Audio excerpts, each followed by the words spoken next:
Bismillahir Rahmanir Rahim. We begin with Allah's blessed name. We praise Him and we glorify Him as He ought to be praised and glorified. And we pray for peace and for blessings on all His noble messengers, and in particular on the last of them all, the blessed Prophet Muhammad sallallahu ta'ala alayhi wa sallam. As we greet you on this, the 7th day of the month of Shawwal in the year 1442, I believe it's the month of May in 2021, and I'm greeting you from the city of Lahore in Pakistan, the famous city of Lahore. And I'm back in Lahore after some 20 years. I arrived in Lahore 2 days ago, and very tired after driving for some 4 to 5 hours from Rawalpindi. But yesterday I began my work in Lahore, and I began appropriately so. The first thing I did was to go to the grave of that outstanding scholar, Dr. Israr Ahmad, and pay my respects at his grave and make dua for Allah's kindness, Allah's forgiveness for him, and that Allah might bless him, inshallah, with Jannah. I also met with some distinguished scholars yesterday, Professor Dr. Naqvi, who is the Dean of the Faculty of Islamic Studies at the University of Punjab. I also met with Urwa Maqbool Jan, and we had a short session together, getting to know each other. I met several other people yesterday. This morning I went to meet with a Sufi Sheikh, and today I'm now recording my first video in Lahore. And our topic is Pakistan and the Great War. This is a follow-up to the last topic on Turkey and the Great War. In that talk, I had to recognize that Turkey is a member of NATO, the North Atlantic Treaty Organization. And the Quran very plainly and very clearly has prohibited Muslims from such a thing, membership in NATO. We don't have the time to go into the verses of the Quran, but we've done it several times in the past. And Allah continues to say that if you join them, in NATO, for example, that alliance of Jews and Christians, which is at the heart of modern Western civilization, and which has NATO as its military arm. I have to say these things because there are those who seem to be deficient in thinking. So I'm sorry, but I can't keep on repeating and explaining all the time for those who are deficient in thinking. And even though I explain with clarity, they still don't understand. If you join them, you no longer belong to us, you belong to them. وَمَنْ يَتَوَلَّهُمْ مِنْكُمْ فَإِنَّهُ مِنْهُمْ. And so using the Quran as the measuring rod, using the Quran as the criterion with which to judge and to distinguish truth from falsehood, we have come to the conclusion that so long as Turkey remains a member of NATO, Turkey don't belong to us, it belongs to them. And we have found to our sadness that Turkey is showing no signs whatsoever of leaving NATO. Indeed, NATO has military bases in Turkey, and these military bases have nuclear weapons in them. And they're not there only for decoration. We are of the opinion, which we expressed in that video, and you are free to differ with us, but if you differ with us, you must tell you what is your view. We are of the view that when the Great War starts, when NATO, which is lusting for war with Russia and China, provokes that war, and we expect it, and we hope we are wrong. Let me repeat it. We hope that we are wrong. Even though we repeat it, they don't hear me. We hope that we are wrong. We are expecting that war to take place during the 4 years of Joe Biden as President of the US. And we expect that by the time the war takes place, Turkey will still be a member of NATO. There's no sign showing any possibility of leaving. And so we are of the view that Turkey would be obliged, according to the law of the treaty by which you join NATO, to join in the war against Russia. All of this is simple to understand. It doesn't mean that I am against Turkey or against this one or against that one or against the Ottoman Empire. Nonsense. This is an analysis. And we have said, and this is our view, and we are sharing our views with you. And it is only to Allah's kindness that now there is an increasing number of people around the world who respect my views. Thank Allah for that. Yes, I know we have critics and critics and critics, but the Arab expression is, the dogs keep on barking, but the caravan moves on. And we thank Allah that more and more people are showing respect for my views. And that is that Russia is now the most powerful military power in the world. And there is much in Surah An-Naml to explain that. And that if Turkey joins in the war against NATO, then nuclear missiles will fly from Turkey against Moscow.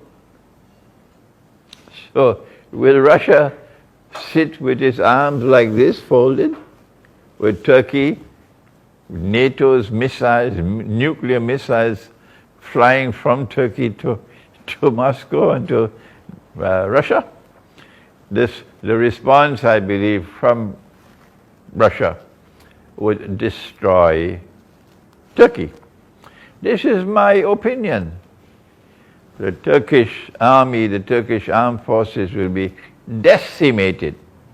I'm not saying this because I don't like this one or don't like that one. I'm telling you, this is my military analysis. And I concluded that is perhaps because of Turkey's role in the Great War. That is why our Prophet, Allah's blessings be upon him, prophesied that within 7 months or 7 years of the Great War, the conquest of Constantinople will take place. But there are those who are deficient in understanding, and they don't understand that the conquest of Constantinople prophesied by Nabi Muhammad ﷺ will take place after the Great War. No. It took place before the Great War. The world of Islam is fed up with these schoolboys, fed up with you and incapable of even understanding simple things. Our Prophet prophesied the conquest of Constantinople after the Great War, and the Great War has not taken place as yet.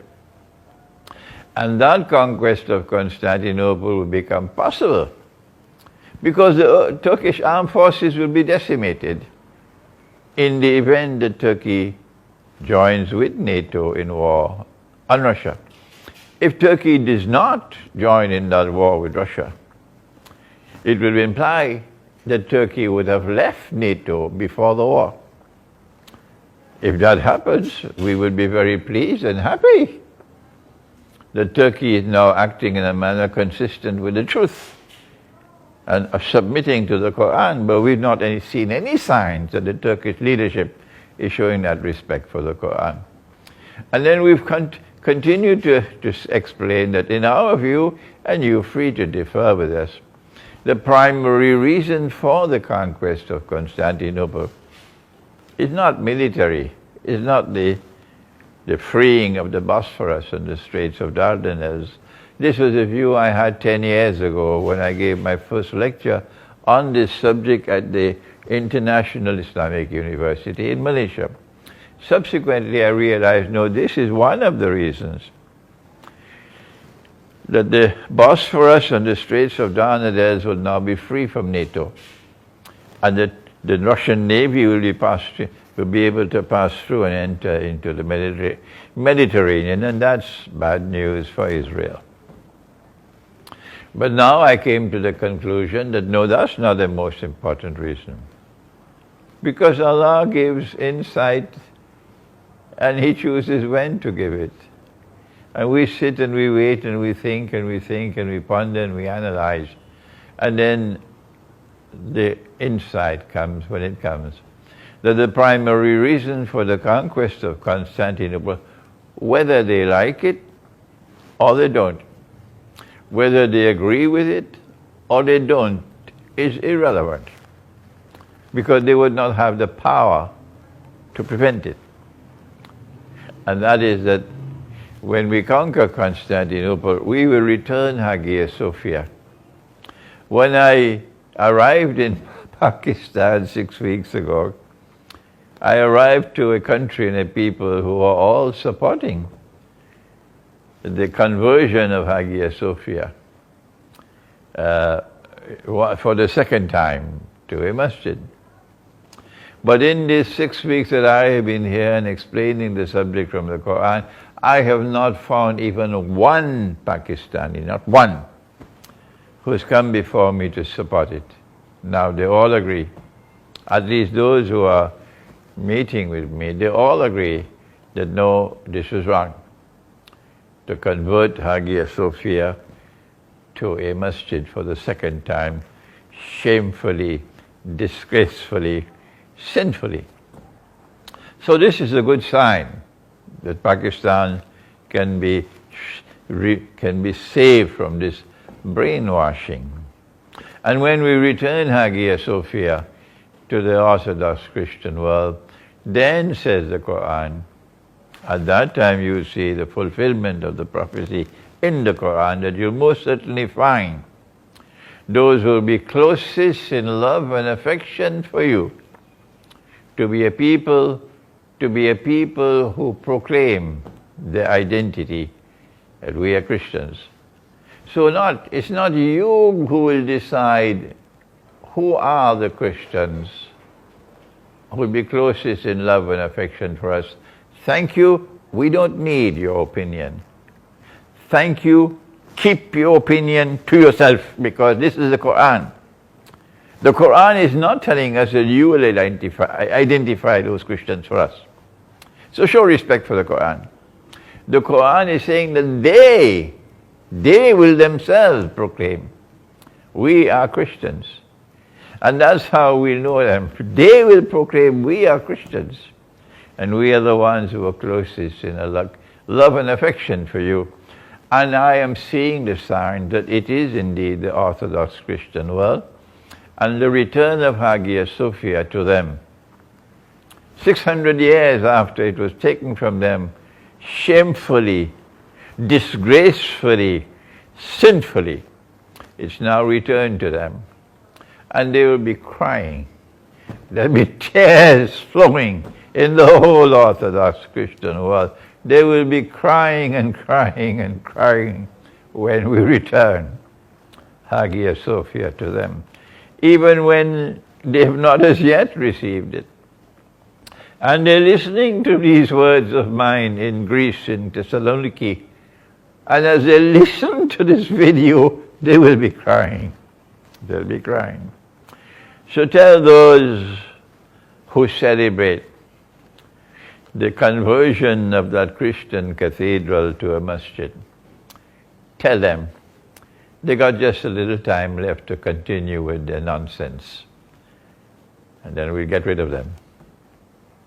And when that Christian world draws closer to us with love and affection, we ended by saying that the alliance, the friendship and alliance between the Ummah, the community which follows Nabi Muhammad alayhi salatu wasalam, and the Ummah or the community which follows Nabi Isa alayhi salam in the same deen of Islam, these two communities will come together in friendship and alliance.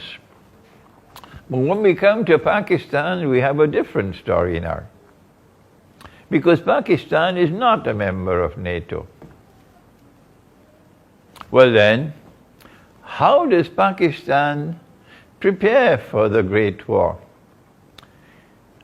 We don't know to what extent Pakistanis have studied the subject from the Quran. We don't know. And while there are so many who would listen to this video, and they already know the subject because of my book, which you see on the screen just now, the Quran, the Great War, and the West. You see it on the screen just now. This book was written perhaps 2-3 years ago. And we take the verses of the Quran which are directly connected with the Great War. The Pakistani Muslims would probably be aware, the Pakistani Christians already know, that a great war is coming prophesied by our Prophet, Allah's blessing be upon him. But he called it the Malhama. And they, the Christians and the Jews, they call it Armageddon. Pakistan would know that our Prophet has prophesied that this war would be unlike any other war there's ever been, and any other war that there will ever be. It will be a one-time event in history, similar to when Gog and Magog are released, and they spread out all over the world. That would be a one-time event in history. A people with irresistible power, and who use power to corrupt and to oppress. And they are released into the world, and they spread out all over the world, and they take control of power in the world. Gog and Magog. This is the Quran. And eventually they bring a people back to the town from which those people had been expelled for 2,000 years previously. And Allah had placed a ban on them. They could never come back to reclaim that town as their own until Gog and Magog bring them back. And so, of course, we know it's Jerusalem, but they don't. We know it's Jerusalem, so let them keep on waiting. And therefore, that would be a one-time event in history. You got to be blind. For 300 years you have to be blind to not see it. Similar with the Great War. It's a one-time event in history. And our Prophet has said that 99 out of every 100 of the combatants in that war would be killed. There's never been such a war in history. And therefore, we conclude, logically therefrom, that the Great War would be a war in which weapons of mass destruction would be used, unlike any other war in human history. So there are no experts. None. And we from eschatology, we have knowledge today. The political scientists and the military scientists, they don't have that information, we have it. And so in our next video, we take a look at the Great War, in which nuclear weapons and thermonuclear weapons and weapons we don't know about as yet would be used. and millions will die. And what would be the implication in that war for Pakistan? So stay tuned for our next session, inshallah. Thank you. Wassalamu alaikum wa rahmatullahi wa barakatuh.